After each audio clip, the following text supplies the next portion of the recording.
한 주 쉬도록 하겠습니다. 혹시 착오가 없으시기를 원하겠습니다. 그럼 우리 하나님 말씀 보겠습니다. 오늘 보실 말씀은 데살로니가전서 4장 8절에서 12절 말씀입니다. 데살로니가전서 4장 8절에서 12절입니다. 데살로니가전서 4장 8절에서 12절 다 찾으셨으면 제가 먼저 8절 또 우리 교독해서 보겠습니다. 그러므로 멸시하는 자는 사람을 멸시하지 아니하고 우리에게 또한 자신의 거룩한 영을 주신 하나님을 멸시하느니라. 그러나 형제의 사랑을 내가 너희에게 쓸 필요가 없나니 서로 사랑할 것을 너희 자신이 하나님께서 가르침을 받았느니라. 참으로 너희가 온 마케도니아에 있는 모든 형제들을 향해 그 일을 행하는도다. 그러나 형제들아, 우리가 너희에게 간청하리니 너희는 더욱더 많이 하고 또 우리가 너희에게 명령한 것 같이 너희는 조용히 지내며 너희 일을 하고 너희 손으로 일하기를 하시라. 12절 같이 읽겠습니다. 이것은 너희가 밖에 있는 자들을 향해 정직하게 걷게 하려 함이요 또 너희에게 어떤 것도 부족하지 아니하게 하려 함이라. 아멘. 제가 오늘 여러분에게 전할 데살로니가전서 강의 13번째 말씀 제목이 좀 깁니다. 주의 재림을 소망함도 중요하지만 교회 지체를 사랑하고 믿지 않는 자들을 향해 정직하게 걷는 것도 필요합니다. 라는 제목을 잡았습니다. 제목이 많이 길죠? 그런데 오늘 내용이 이 제목에 다 담겨 있어서 제가 부득불 이렇게 길게 잡았습니다. 다시 한번 제가 읽어드리겠습니다. 주의 재림을 소망함도 중요하지만 교회 지체를 사랑하고 믿지 않는 자들을 향해 정직하게 걷는 것도 필요합니다. 우리는 데살로니가전서 4장을 지금 보고 있습니다. 지지난주에 말씀을 드렸다시피 여러분이 잘 상기해 보신다면 4장 13절에서 18절 말씀은 뭐에 대한 주제가 나옵니까? 성도의 부활과 휴거에 관한 아주 잘 알려진 말씀이 담겨져 있어서 이 4장은 매우 익숙하고 매우 알려진 그런 장으로 저희들이 잘 알고 있습니다. 휴거가 일어난 그 날과 그 시, 그때와 그 시각을 저와 여러분들은 알 수 없기 때문에 그날이 언제 일어날지 성경을 아무리 뒤적여 보아도 알 수가 없습니다. 즉 우리는 그리스도의 임박한 재림을 믿으며 그 날을 복되게 소망하지만 신약 성도는 주님을 만나러 공중으로 들림받아 올라가는 그날까지 거룩하고 정결한 믿음의 삶을 이 땅에서 최선을 다해 살아내야 한다는 점입니다. 모두 동의되십니까? 아멘이시죠? 그래서 휴거에 관한 말씀이 13절부터 갑자기 생뚱맞게 언급되는 것 같아 보이지만 사실은 그렇지 않다는 점을 꼭 기억하시기 바랍니다. 휴거 자체도 중요하지만 무엇이 더 중요할까요? 그날 저와 여러분이 어떤 모습으로 주님 앞에 서는 것이 훨씬 더 중요하기 때문이라고 제가 그 이유로 이미 언급해드린 바 있습니다. 따라서 4장 1절에서 7절까지는 우리가 마땅히 하나님을 어떻게 기쁘게 해드릴 수 있는지의 앞부분을 우리가 살펴보았다면 그것은 성도로서 거룩히 구별되는 삶임을 우리가 이미 살펴보았습니다. 그리고 거룩히 구별되는 것은 다른 그 무엇보다도 음행을 피하는 것과 크게 연관된다는 말씀을 저와 여러분이 이미 살펴보았습니다. 자, 그러면 오늘은 그 나머지 부분인 8절에서 12절까지의 말씀을 통해서 우리가 휴건날 주님을 만나기 전까지 이 세상에서 어떠한 모습으로 살아가야 되는지 아주 귀한 말씀이 담겨있는 우리 8절에서 12절까지의 말씀을 한 구절씩 보도록 하겠습니다. 8절 말씀 다시 한번 같이 읽겠습니다. 그러므로 멸시하는 자는 사람을 멸시하지 아니하고 우리에게 또한 자신의 거룩한 영을 주신 하나님을 멸시하느니라. 하나님께서는 형제에게 하는 일을 주님 자신에게 행한 일과 동일하게 계산하시는 분입니다. 무슨 말씀이냐면 사도 바울이 교회를 핍박을 했을 때 주님은 바울에게 뭐라고 말씀하신지 아십니까? 사도행전 9장 4절 말씀에 보면 주님께서는 사울아 사울아 어찌하여 내가 나를 핍박하느냐라고 이렇게 물으셨습니다. 실제로 사도 바울이 핍박했던 것은 교회의 지체들이었지만 그 교회의 지체를 핍박한 것은 누구를 핍박한 거였다고요? 바로 예수님 자신도 교회의 머리 되시기 때문에 나를 핍박한 거다라고 말씀하신 것입니다. 또 마태복음 25장 40절 말씀에서 예수님께서는 내 형제에게 한 것이 내게 한 것이다라고 이렇게 말씀하신 바 있습니다. 형제를 사랑하면 율법을 성취하는 것이며 하나님을 사랑하는 것임을 믿으시기 바랍니다. 형제를 섬기면 주님께서 보상해 주시는 분입니다. 형제에게 베풀면 하나님께서 갚아주십니다.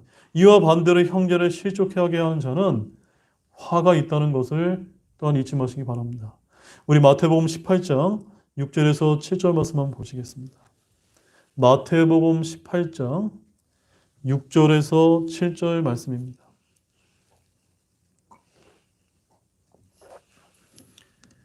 마태복음 18장 6절에서 7절 말씀을 보게 되면 우리가 형제들을 실족하게 될 때 어떤 일을 겪게 되는지에 대한 경고의 말씀이 담겨 있습니다.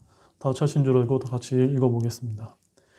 그러나 누구든지 나를 믿는 이 작은 자들 중에 하나를 실족하게 하면 차라리 연자맷돌을 목에 매달고 바다 깊은 곳에 빠지는 것이 그에게 더 나으리라.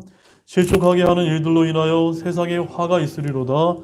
실족하게 하는 일들이 반드시 일어날 것이로되 실족하게 하는 일을 일으키는 그 사람에게는 화가 있으리로다.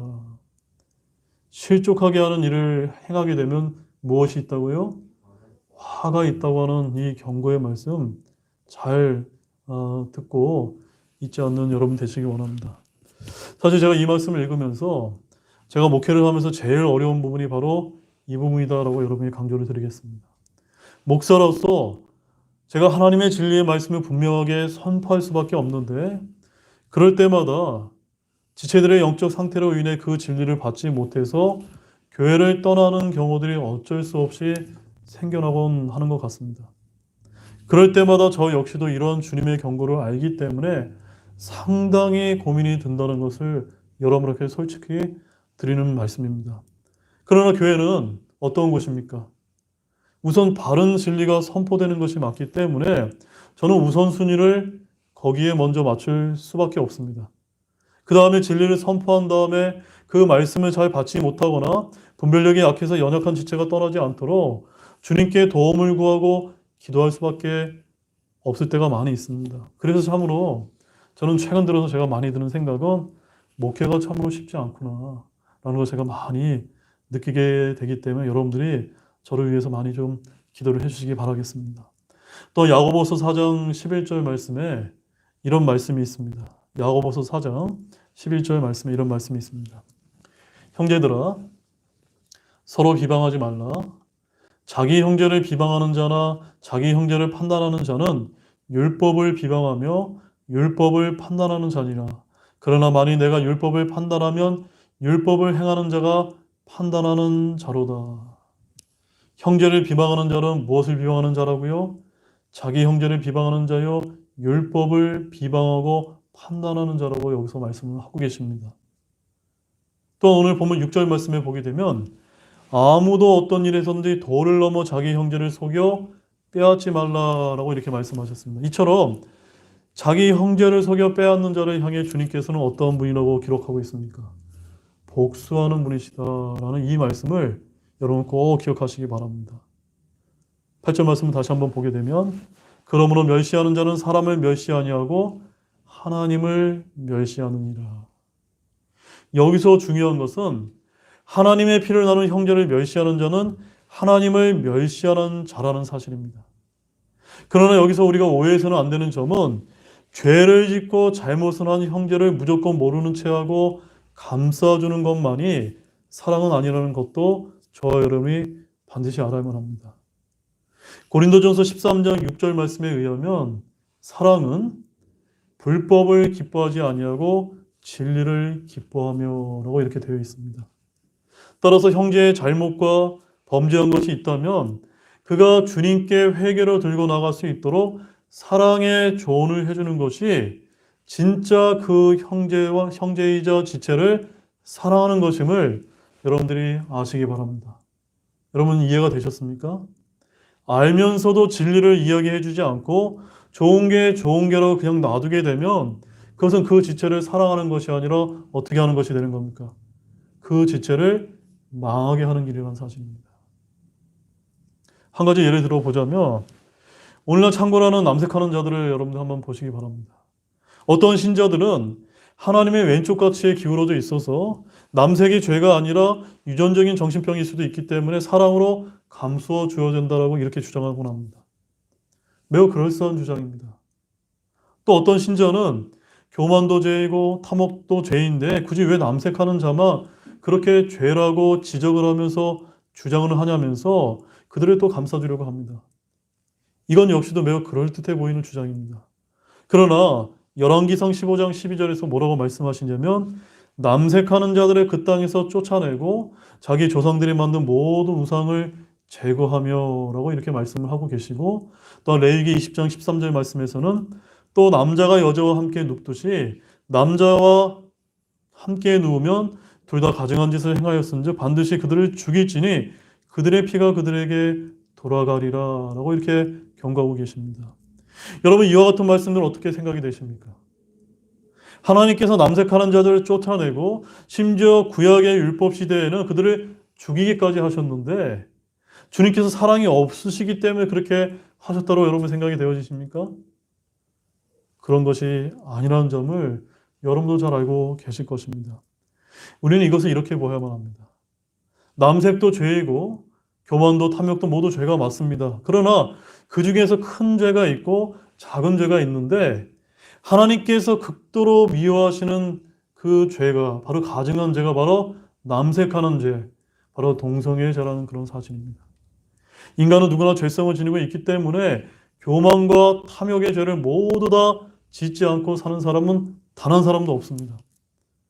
거기서 자유로운 사람은 단 한 사람 없다는 말씀입니다. 그러나 특별히 남색하는 죄는 자기 지식 속에 하나님 두기를 싫어하는 문제로 발생하는 거기 때문에 하나님을 대적해서 창조 질서를 무너뜨리는 불법일 뿐만이 아니라 한번 생각해 보십시오. 정상적인 사람이라면 그런 죄를 짓습니까? 안 짓습니까? 믿지 않는 사람이라도 그런 죄를 짓지는 않아요. 그런 죄를 짓지 않는다는 점입니다. 물론 우리는 그리스도인으로서 교만의 죄도 탐욕의 죄도 모두 경계하라고 우리는 가르침을 받고 있습니다. 그렇기 때문에 남색하는 죄도 경계하라고 가르칠 뿐입니다. 특별히 더 경고하는 것처럼 느끼는 것은 이러한 불법을 행하고 이것을 옹호하려는 사악한 자들이 있기에 더욱더 경고할 수밖에 없는 것이고 그렇게 느끼는 것이 당연하다는 것입니다. 이것이 하나님께서 우리 성경 신자들에게 원하는 사랑이라는 것입니다. 왜 그렇습니까? 사랑은 불법을 기뻐하지 않고 진리를 기뻐하기 때문입니다.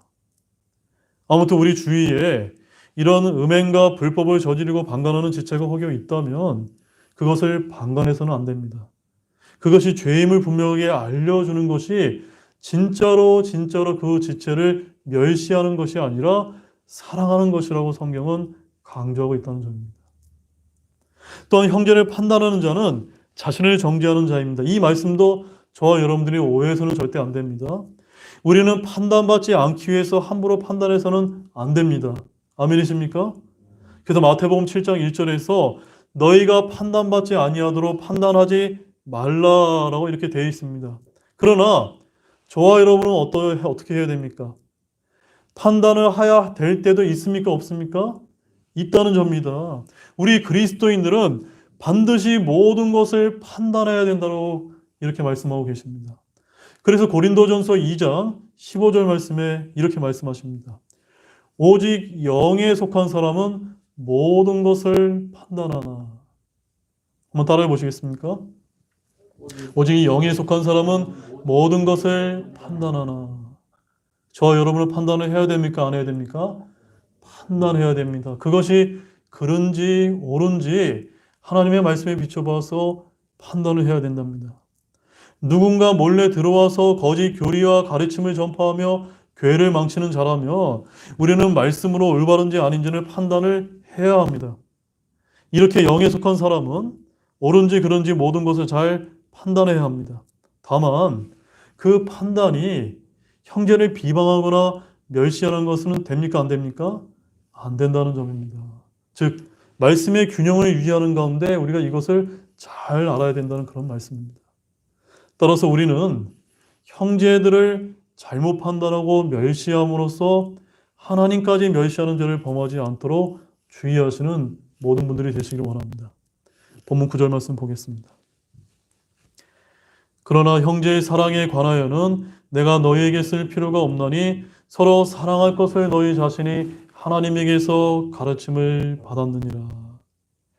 이 말씀은 10절 말씀과 함께 하나님을 기쁘시게 하는 삶이라는 맥락 하에서 앞서 3절에서 8절에 거룩히 구별됨에 관한 내용에 이어지는 또 하나의 새로운 내용입니다. 그래서 형제 사랑에 더욱 넘치게 하라고 하는 그런 가르침을 담고 있습니다. 형제 사랑은 바로 그리스도인 상호 간의 사랑을 말합니다. 따라서 이타적이고 무조건적인 모든 종류의 사랑을 가리키는 것이라기보다는 어디 안에서의 사랑을 가리키는 겁니까? 그리스도 안에서 우리 형제 자매 간에 상호 간에 있어야 될 교제를 강조한 그런 뜻을 말하고 있습니다. 그리스도인들은 믿음 안에서 이러한 형제 상호 간의 사랑을 세상에 나타낼 필요가 있다는 점을 기억하시기 바랍니다.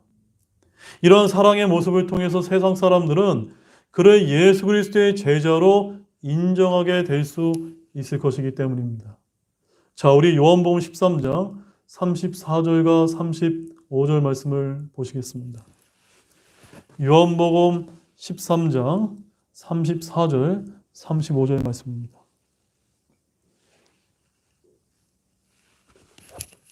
자, 요한복음 13장 34절, 35절에서는 우리가 서로 사랑해야 되는 그 이유가 여기 이제 등장을 하고 있습니다. 함께 읽어보겠습니다. 내가 새 명령을 너희에게 주노니 너희는 서로 사랑하라. 내가 너희를 사랑한 것 같이 너희도 서로 사랑하라. 너희가 서로 사랑하면 이로써 모든 사람이 너희가 내 제자인 줄을 알리라 하시니라. 여러분 예수님의 제자가 되기를 원하십니까? 그러면 어떻게 하라고요? 주님이 사랑하신 것처럼 서로를 사랑하라는 것입니다. 근데 이 사랑에는 우리 형제 자매님들끼리만의 사랑을 얘기하는 것이 아니라 세상 사람들에게도 우리의 그 사랑을 드러내어 보일 필요가 있다는 점입니다. 이것이 제자가 되는 길입니다. 근데 바울은 이 데살로니가 교회에 대해서는 그런 주제에 관해 더 이상 기록할 필요성을 느끼지 못한다고 말했다는 점입니다. 즉 데살로니가 성도들은 형제 사랑을 실천하는 교회였다는 점을 잊지 마시기 바랍니다. 바울이 따로 서로 사랑하라고 쓸 필요가 없을 정도로 이미 서로 사랑하고 있었기 때문입니다. 이는 그들에 대한 최고의 칭찬입니다.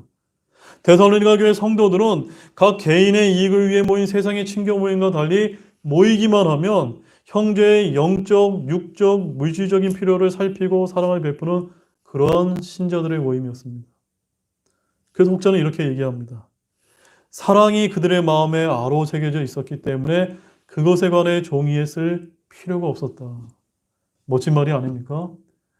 저와 여러분이 속해 있는 우리 교회, 우리 역시도 이러한 평가를 받는 우리 등대교회가 되기를 원합니다. 그렇다면 그들은 누가 가르쳐주지도 않았는데도 불구하고 서로 사랑했단 말입니까? 그렇지 않습니다.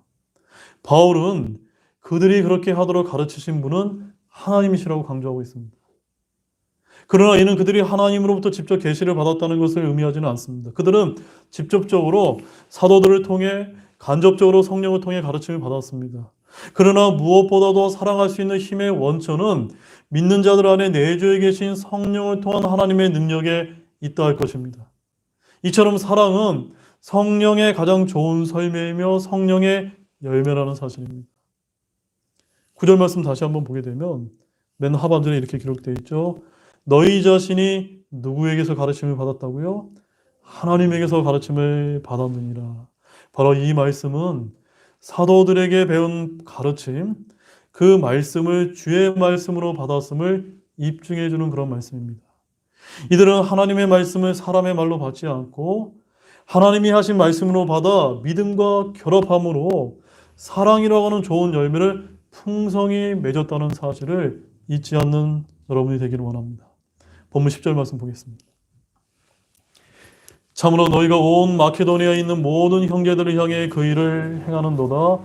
그러나 형제들아 우리가 너희에게 간청하노니 너희는 더욱더 많이 하고. 지금 사도 바울은 데살로니가 성도들이 그 교회 안에서만 서로 사랑하는 데 그치지 않고 어디까지 이르렀다고 이야기하고 있습니까? 마케도니아에 있는 모든 형제들에 대해서 사랑을 행하였다고 이렇게 말씀하고 있습니다. 이처럼 데살로니가 교회 성도들의 형제 사랑의 범위가 제한받지 않고 굉장히 넓음을 여기서 나타내고 있습니다. 온 마케도니아에 있는 이라고 이 말은요, 전체 마케도니아 지역 안에 있는 것을 뜻하는 말씀입니다. 그 당시 데살로니가는 오늘날 발칸반도로 불리는데 그곳의 수도가 바로 마케도니아였습니다. 그 지역에는 데살로니가 교회 외에도 빌립보 도시의 빌립보 교회, 베레아 도시의 베레아 교회도 있었습니다. 이 외에도 성경에 기록되지 않은 교회들이 더 있었을 가능성도 배제할 수가 없습니다. 데살로니가 교회 성도들은 자기 교회만이 아니 다른 도시의 교회에 대해서까지도 사랑을 확대하여 행했는데 가난한 형제들에게는 물질로, 데살로니가의 사업상 방문한 외지 형제들에게는 환대함으로써 사랑을 실천했던 것입니다. 바로 이 점에서 우리 교회가 본받아야 될 점이 있다고 생각되지 않습니까? 우리 교회 형제 자매님들끼리만 돕기만 하면 됩니까? 아닙니다. 어려움을 겪고 있는 우리 같은 지역과 같은 믿음에 그 동역하는 교회들과 지체들을 향해서도 우리가 사랑을 보여줘야 된다는 것입니다. 이러한 사실은 데살로니가전서 1장 7절 말씀을 가보게 되면 마케도니아와 아가야 믿는 모든 자들에게 본이 되었느니라라고 하는 이 진수가도 매우 조화를 이루고 있다는 점입니다. 그들은 하나님에 대한 믿음과 형제에 대한 사랑으로서 하나님으로부터 받은 사랑을 나타내었던 것입니다. 그러나 바울은 그들에게 거기서 그치지 말고 이러한 일들을 10절 말씀해 보면 어떻게 하라고 지금 권면했습니까? 더욱더 많이 행하라라고 이야기했다는 점입니다. 어떻게 하라고요? 더욱더 많이 하라. 한 번 하고 두 번 하고 세 번 하고 거기서 그치는 것이 아니라 할 수 있는 한 많이 행하라는 그런 말씀입니다. 이처럼 여기서 그 일이란 형제 사랑, 즉 구제와 헌금과 물질의 나눔을 포함했습니다. 데살로니가 교회의 형제 사랑은 그저 말과 혀로 하는 것이 아니라 구제와 물질의 나눔으로 행했다는 점입니다. 마케도니아의 모든 형제들을 향해 그들은 사랑을 실천했습니다. 이것이 더 귀한 것은 그들이 그냥 너무나 넘치는 가운데 그렇게 행한 것이 아니라 그들 역시도 고난 중에 있으면서도 고난 가운데 있는 형제들을 돕고 선을 베풀었다는 점입니다. 참으로 아멘이시죠, 여러분? 따라서 사도 바울은 그러한 일을 중단하지 말고 너희는 더욱더 많이 하라라고 하신 이 말씀을 저와 여러분들이 기억하기를 원합니다. 따라서 우리도 바울의 이런 권면을 주목하고 형제 사랑을 우리 교회 안에서도 실천을 하고 더욱더 실천한 이 형제 사랑을 다른 곳에까지도 많이 행할 수 있는 모두가 되기를 원합니다. 우리 본문 11절 말씀을 보십시오. 또 우리가 너희에게 명령한 것 같이 너희는 조용히 지내며 너희 일을 하고 너희 손으로 일하기를 힘쓰라. 자, 이것은 교회에 준 사도의 명령입니다.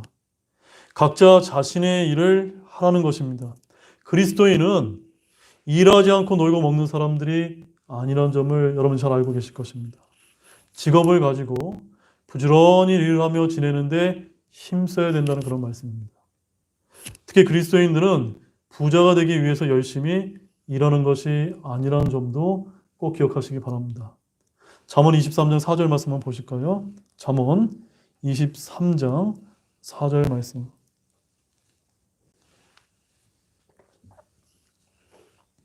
잠언 23장 4절 말씀입니다. 제가 최근에 이제 신문이나 이런 것을 보게 되면 뭐 비트코인이다, 주식이다 때문에 아주 눈이 뒤집어 있는 사람들이 굉장히 많은 것 같습니다. 이럴 때일수록 우리 그리스도인들이 정신을 똑바로 차려서 이런 말씀을 붙들고 살아가기를 원합니다. 잠언 23장 4절 말씀 같이 보시겠습니다. 부자가 되려고 수고하지 말고 내 자신의 지혜에서 떠날지어다. 여러분들이 열심히 일을 해야 됩니다. 일을 하다 보면은 물질적인 것도 충분히 보상으로 따라올 수도 있지도 모릅니다. 그러나 우리는 물질 그 자체를 위해서 열심히 일하는 사람은 아니라는 점을 잊지 마시기 바랍니다. 또한 빨리 부자가 되고 싶어서 여러분들이 일한다면 그 그것은 헛된 일을 하는 것이며 죄가 된다는 사실도 아시기 바랍니다. 잠언 28장 20절 말씀 한번 보십시오. 잠언 28장 20절 말씀입니다. 거기 뭐라고 기록되어 있을까요? 같이 좀 보겠습니다. 신실한 자는 복이 넘치려니와 속히 부자가 되려 하는 자는 무죄하지 아니하리라. 맞습니까? 틀립니까? 맞죠? 빨리 부자가 되고자 하는 것은 어떤 거라고요? 무죄하지 않다. 죄라는 것입니다. 22절 말씀 보십시오. 급히 부자가 되려고 하는 자는 악한 눈을 가졌으므로 궁핍이 자기 위에 임한 줄을 깊이 생각하지 아니하느니라. 그러므로 부동산, 로또, 주식, 비트코인 이것으로서 일확천금을 노리려고 하는 것들은요, 다 급히 부자가 되려 하는 것이기 때문에 어떤 눈을 가졌다고요? 악한 눈을 가진 것입니다. 세상 사람들은 그렇다 하더라도 우리 믿는 그리스도인들마저도 이래서는 안 된다는 것을 꼭 기억하시길 바랍니다. 그러면 우리는 왜 일을 해야 됩니까? 왜 일을 해야 되죠? 약한 자들을 보고 궁핍한 자에게 나눠주기 위해서라는 것입니다. 사도행전 20장 35절 말씀을 보십시오. 사도행전 20장 35절 말씀입니다. 사도행전 20장 35절 함께 읽겠습니다. 내가 너희에게 모든 것을 보여주되 곧 너희가 마땅히 이렇게 수고하여 약한 자들을 지원하고 또 주 예수님께서 말씀하신 것 즉 주는 것이 받는 것보다 더 복되다 하신 그분의 말씀을 기억하게 하였느니라. 다시 한번 강조드립니다. 저 역시도 주님의 말씀을 여러분들이 기억하기를 원합니다. 어떤 말씀입니까? 주는 것이 받는 것보다 더 복되다는 사실입니다. 믿으십니까? 이것 때문에 저희들이 마땅히 수고하고 일함으로 말미암아 하나님께서 저와 여러분에게 물질적인 것을 주셨습니까? 풍성히 주셨습니까? 그것은 무엇을 위한 것이라고요? 연약한 자들을 우리가 지원하도록 한 것이다. 또는 에베소서 4장 28절 말씀도 한번 보십시오. 에베소서 4장 28절 말씀입니다. 에베소서 4장 28절 말씀 함께 읽겠습니다. 도둑질을 한 자는 더 이상 도둑질을 하지 말고 오히려 노동을 하여 궁핍한 자에게 줄 수 있도록 자기 손으로 선한 것을 할지니라. 여러분 다 선한 행위를 하기를 원하시죠? 다른 데 있는 것이 아닙니다. 여러분이 열심히 일을 해서 돈을 벌어서 그것을 조금이라도 내가 연약한 자들, 가난한 자들, 궁핍한 자들을 위해서 쓸 수 있다면 그것이 선한 것이 된다는 것을 믿으시기 바랍니다. 바로 이러한 이유 때문에 우리 성경 신자들은, 우리 그리스도인들은 열심히 일을 해야 하며 일을 하지 않는 것은 주님의 명령에 불순종하는 것이기 때문에 죄라는 사실을 잊지 마시기 바랍니다. 그리스도인에게 이 노동은요, 자아실현이나 성취감을 위한 것이 아닙니다.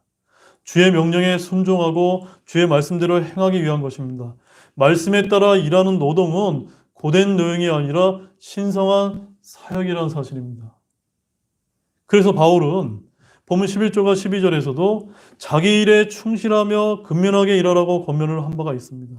바울은 근면하게 일할 것에 대해서 전에도 명령한 적이 있었는데 오늘 본문 말씀과 데살로니가 후서 3장 11절과 12절 말씀에서 다시 반복해서 명령을 하고 있다는 점입니다. 데살로니가 후서 3장 11절 12절 말씀도 한번 보실까요? 거기 뭐라고 기록되어 있을까요? 같이 한번 보겠습니다. 우리가 들으니 너희 가운데 질서 없이 걸으며 전혀 일하지 아니하고 창겸하기만 좋아하는 자들이 더러 있다 하는도다. 이제 그러한 자들에게 우리 주 예수 그리스도의 힘입어 우리가 명령하여 권면하니 그들은 조용히 일하고 자기 빵을 먹을지니라. 전혀 일하지 않고 참견만 한 것은요, 옳지 못한 것입니다. 조용히 일하고 자기 빵을 먹기를 바랍니다. 이런 반복된 권면은 그 당시 데살로니가 교회의 그리스도의 재림이 그들 세대에 바로 이루어지는 것으로 오해했기 때문에 성도들 사이에서 혹여 생업을 포기하는 현상이 있었을 가능성을 이렇게 암시해 주는 것입니다. 그리스도의 재림에 대한 잘못된 이해 때문에 그날이 멀지 않았으니 일상생활에 매여 있을 것이 아니라 복음을 전하는 일과 신앙을 지키는 일에 전념해야 한다고 주장하는 자들이 있었다는 사실입니다. 오늘날에도 이런 잘못된 시한부 종말론을 외치는 사이비 종교 집단에서 직장과 학교를 버리고 오직 그날만을 기다리면서 집단 종교 생활을 하는 모습이 많이 이렇게 발견되곤 합니다. 대선회의가 교회가 잘못된 시한부 종말론을 믿는 사이비 집단은 아니지만 당시 팽배해 있던 임박한 종말에 대한 의식으로 인해서 일부 성도들이 생업을 내팽개쳤을 가능성이 있다는 점입니다. 그러한 자들을 포함한 모든 성도들에게 바울은 뭐라고 이렇게 명령하고 있습니까? 자기 손으로 힘써 일해야 할 것을 권면했다는 점입니다. 언제까지요? 주님 오시는 그날까지, 우리의 목숨이 붙어있는 날까지 열심히 일을 해야 된다는 점입니다. 따라서 오늘날 일하지 않고 먹으려고 하는 풍조는 결코 성경적이지 않다는 것을 또한 기억하시기 바랍니다. 본문 12절 말씀 보겠습니다. 이것은 너희가 밖에 있는 자들을 향해 정직하게 걷게 하려 함이요 또 너희에게 어떤 것도 부족하지 아니하게 하려 함이라. 자, 이 말씀은 차분히 자기 직업에 충실하여 자기 손으로 일하여 살아가라는 11조 권면의 목적을 담고 있는 말씀입니다. 그 첫 번째 목적은 무엇입니까? 밖에 있는 자들을 향해서 어떻게 걷게 하라고요? 정직하게 걷게 하려 함이라는 그런 점입니다. 바로 밖에 있는 자들이란 누구를 지칭할까요? 바로 유대인들에 대해서는 이방인이요 우리 그리스도인들에 대해서는 비그리스도인을 가리키는 말씀입니다. 고린도전서 5장 12절 말씀에 이런 말씀이 있습니다. 밖에 있는 자들을 판단하는 일이 나와 무슨 상관이 있으리요? 안에 있는 자들은 너희가 판단하지 아니하느냐. 골로새서 4장 5절에는 밖에 있는 자들을 향해서는 시간을 되찾으며 지혜롭게 걸으라. 또한 디모데전서 3장 7절 말씀에서는 그는 반드시 밖에 있는 자들로부터 좋은 평판을 받아야 하리니 이것은 그가 비방과 마귀의 열매에 빠지지 아니하게 하려 함이라. 밖에 있는 자들로부터 우리가 무엇을 받아야 된다고요? 좋은 평판을 받아야 되고 결코 비방을 받아서는 안 된다는 점입니다. 왜 그럴까요, 여러분?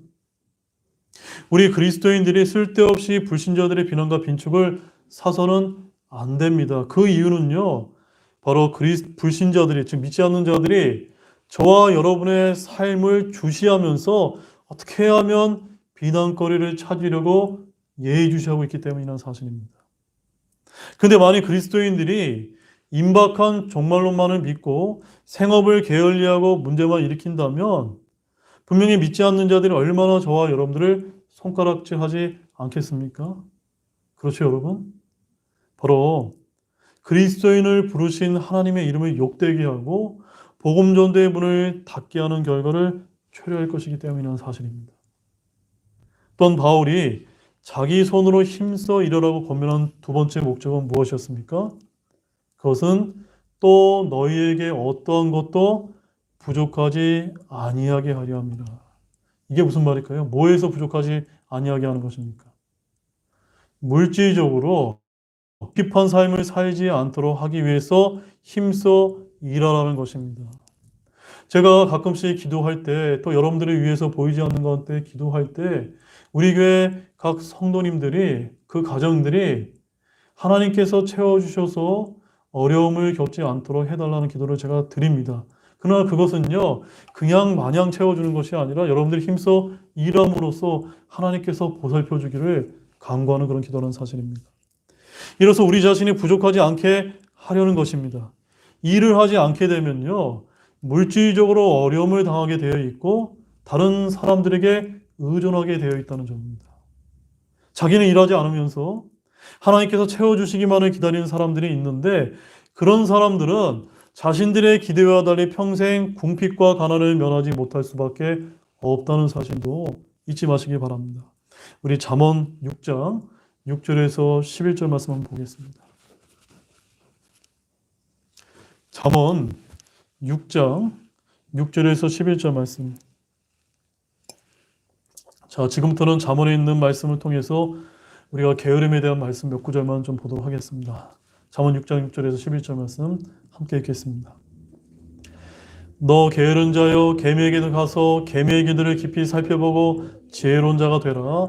계민은 인도자도 없고 감독도 없고 치리자도 없으되 여러 매 자기의 먹을 것을 예비하며 수확한 때에 자기 양식을 모으느니라. 오 게으른 자여, 내가 어느 때까지 자려느냐? 내가 어느 때에서 잠에서 일어나려 하느냐? 좀 더 자자, 좀 더 졸자, 손을 모이고 좀 더 자자 하며 내 빈궁이 여행자같이 내 궁핍이 군사같이 이르리로다. 말씀이 참 재밌죠, 여러분? 예. 그 다음에 우리 잠언 13장 4절 말씀 보십시오. 잠언 13장 4절 말씀입니다. 같이 또 한번 읽겠습니다. 게으른 자의 혼은 원하여도 아무것도 소유하지 못하나 부지런한 자의 혼은 기름지게 되리로다. 아멘이십니까? 네. 내가 게으르게 아무것도 일하지 않으면서 그저 받기만 원한다는 것은요, 그것은 개인도 그렇고 사회도 그렇고 국가도 부자가 되는 것이 아니라 어떻게 되는 겁니까? 망하는 길인 것입니다. 그래서 우리나라 역시도 제가 우리 국가, 우리 대한민국이 왜 자유민주주의와 시장경제체제를 철저히 지켜야 된다고 강조하는 이유가 무엇이냐면요, 우리나라가 이렇게 게으른 자가 많아지게 그냥 그런 사회복지 정책으로 포퓰리즘으로 자꾸 퍼주기만 하게 되면요, 나라가 어떻게 되는 겁니까? 그 망하는 것입니다, 여러분. 네. 그렇기 때문에 제가 강조를 드리는 겁니다. 따라서 여러분 잘 기억하십시오. 가난은 악이나 죄가 아니지만 자기 손으로 일을 할 수 있음에도 일을 하지 않음으로 궁핍하게 되는 것은요, 밖에 있는 믿지 않는 자들에게도 욕을 먹게 되는 일이요, 또한 그러한 핑계로 구걸하는 것도 악한 일이요, 죄가 될 수 있다는 점입니다. 우리 이것을 경계해야 됩니다. 그러면 자신은 전혀 일을 하지 않으면서도 가족들과 친척들과 형제들에게 의지하는 것은 옳은 일입니까? 옳지 않은 일입니까? 옳지 않은 일입니다. 일을 하지 않고 국가의 제도인 사회보장과 복지에만 의지하는 건 역시도 마찬가지입니다. 주님께서는 오늘날 그리스도인들에게 성실하게 일할 것을 명령하셨다는 점입니다. 따라서 우리는 일하는 가운데 수익을 얻어 약한 자를 지원하고 선을 행하고 궁핍한 자에게 줄 수 있도록 노력하시기 바랍니다. 같은 일을 해도 말씀을 마음에 담아 믿음으로 순종해서 일을 하게 되면 더욱더 주님께서 풍성한 수확을 베풀어 주실 줄을 믿으시기 바랍니다. 주님은 씨와 열매를 모두 풍성케 하시는 분임을 믿으시기 바랍니다. 우리 마지막 말씀으로 고린도 후서 9장 10절 말씀을 보시겠습니다. 고린도 후서 9장 10절 말씀입니다. 함께 읽겠습니다. 씨 뿌리는 자에게 씨를 제공하시는 분께서 이제 너희 양식으로 빵도 제공하시고 너희가 뿌린 씨도 번성하게 하시며 너희에 의해 열매도 늘어나게 하시리니. 아멘이시죠? 우리가 정말 열심히 일을 하고 그 일한 것을 가지고 주님께도 드리고 연약한 자들을 위해서 우리가 돕는 데도 쓰게 되면요, 참으로 의의 열매도 맺게 하심을 믿는 모든 분들이 되시기 원합니다. 이제 결론을 맺겠습니다. 사랑하는 여러분, 오늘 우리는 4장 13절에 언급되는 그리스도의 재림과 부활의 위로라는 중요한 주제에 들어가기에 앞서서 오늘날을 살아가는 우리에게 더더욱 중요한 말씀들을 우리가 1절에서 12절 말씀을 통해 살펴보았습니다. 오늘날 그리스도인들이 세상으로부터 욕을 먹고 비방을 당하는 이유는요, 다른 데 있지 않습니다. 우리가 오늘 배운 말씀대로 잘 행하지 않기 때문은 아닐까요, 여러분? 따라서 우리가 그리스도의 재림을 복되게 소망하는 진정한 성경 신자들이라면 오늘들은 이 말씀을 잘 새겨서 세상에서 열심히 일을 하고 선을 베풀고 의의 열매를 맺는 승리하는 삶을 사는 모두가 되시기를 우리 주 예수 그리스도의 이름으로 축원드립니다. 기도하고 마치겠습니다. 하나님 아버지, 참으로 귀한 말씀을 우리에게 가르쳐 주시면 너무나 감사를 드립니다. 우리가 비록 주의 재림을 소망하는 성경 신자들이지만 때로는 우리가 그렇게 소망하는 데만 그치는 것이 아니라 우리 교회 내에서 교회 지체들인 형제 자매를 우리가 서로 사랑할 수 있는 그런 자들이 되게 도와주시기를 원하며, 그 사랑은 우리에게만 있는 것이 아니라 밖에 있는 자들에게도 나타내서 복음도 전하고 그들에게 필요한 것들을 나누어 줄 수 있는 이런 우리 형제자매들 될 수 있도록 주님께서 도와주시길 원합니다. 그래요. 우리가 주님을 우리 휴거의 날, 복된 부활의 날 주님을 만날 때 참으로 부끄러운 모습으로 나타나는 것이 아니라 이러한 거룩함과 또한 이러한 성실성을 가지고 이 땅에서 주님 오시는 날까지 정말 열심히 주님을 위해서 살아갈 수 있는 우리 사랑하는 형제자매 될 수 있도록 축복해 주시기 원합니다. 정말로 감사를 드리며 이 모든 말씀을 예수님의 이름으로 기도드렸습니다. 아멘. 오늘 들은 말씀을 가지고 잠깐 기도하시고 수요 모임을 마치도록 하겠습니다.